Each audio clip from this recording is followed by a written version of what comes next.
So today I'm going to be drawing John Singer Sargent, and this is the photo I'm going to be drawing from. I chose this photo because it's pretty iconic and I just love his mustache. So as usual, I'm starting with a basic shape, the circle. I'm noticing his face is kind of boxy, a little like an oval but a rounded square or rectangle. I'm gonna mark that in right here. Some fun facts you may or may not know. Sargent was born in Florence, Italy, 1856, and was the son of an American doctor. He studied painting in both Italy and later in France, and then later moved to England, where he would spend the rest of his days. Sargent was considered the leading portrait painter of his generation because of the feeling of Edwardian-era luxury he brought to all of his pieces.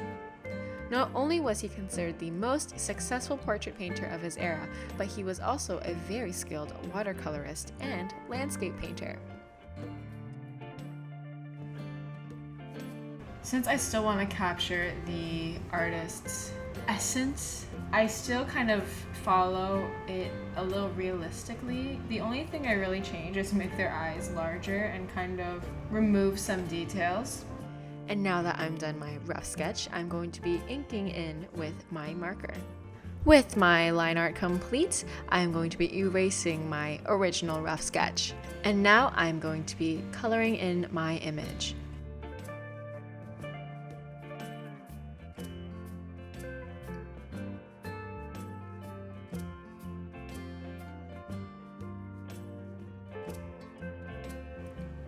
For 4 years, from 1874 to 1878, Sargent studied under Charles Auguste Émile Durand, known better as Carolus Duran, a French painter and art instructor.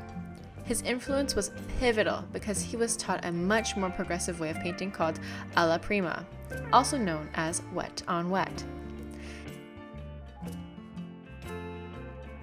where rather than focusing on careful underpainting and planning, the artist would work directly on a canvas with a loaded brush.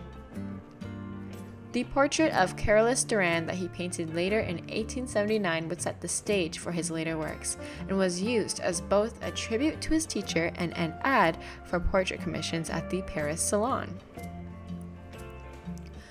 Upon moving to London, England in 1886, commissions for his works were slow due to his previous scandal in France, where his painting of Madame Gautreau was heavily criticized for not following posing conventions of the time.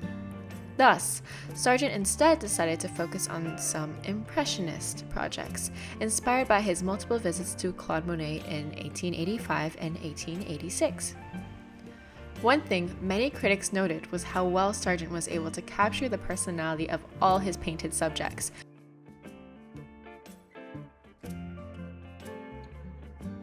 In his far later works, you can tell that Sargent really just wanted to paint for himself, where he painted many watercolor landscapes depicting his travels that felt a lot more fun compared to his other portraits.